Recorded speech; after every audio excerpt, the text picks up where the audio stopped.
stay with me. And if this message speaks to you, make sure you subscribe before you scroll. There came a time in Babylon when King Nebuchadnezzar built a massive golden statue, 90 feet tall, covered in gold, placed in the center of the empire. And he gave a command. When the music plays, everyone must bow down and worship the golden image. If anyone refuses, they will be thrown into a fiery furnace. For most people, the choice was easy. Bow down or burn.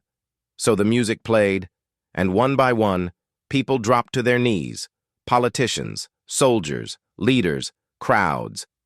But there were three who stayed standing: Shadrach, Meshach, Abednego.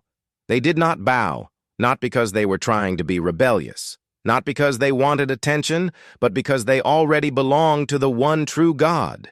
And God had already told them, "You shall have no other gods before me." When they were brought before the king, he gave them another chance. All you have to do is bow when the music plays. Do that, and I'll let you live. And these three men said one of the most powerful statements in the entire Bible. Our God is able to deliver us from the fiery furnace, but even if he does not, we will not bow. Read that again. Even if he does not. They didn't serve God only when it was easy. They didn't worship only when it benefited them. They didn't obey only when it protected them. They believed God no matter the outcome. So the king became furious. He ordered the furnace heated 7 times hotter than normal. The flames were so strong that the soldiers who carried the three men died on the spot.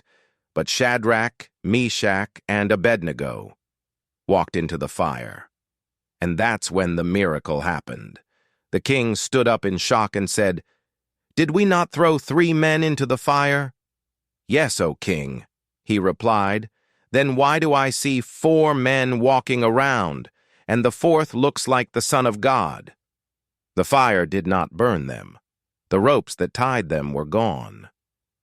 Not even the smell of smoke was on their clothes. The only thing that burned that day were the chains that bound them. Because when you refuse to bow to false idols, God himself steps into the fire with you. What this means for us today, we may not be asked to bow to a golden statue, but we're asked to bow to money, fame, popular opinion, relationships that dishonor God, pleasure, pride, ego, culture, social media attention, trends that go against God's word. And every day, culture says, bow to this, compromise here. It's not that serious. But God is still asking for people who will say, even if it costs me friends, even if it costs me comfort, even if it costs me popularity, I will not bow. Because if you don't bow in public, God will walk with you in the fire, and your obedience becomes a testimony. Final takeaway. Don't bow to the world's idols, no matter how hot the fire gets. Because when you stand for God, he stands with you. If this message touched you, don't forget to subscribe. More truth is coming.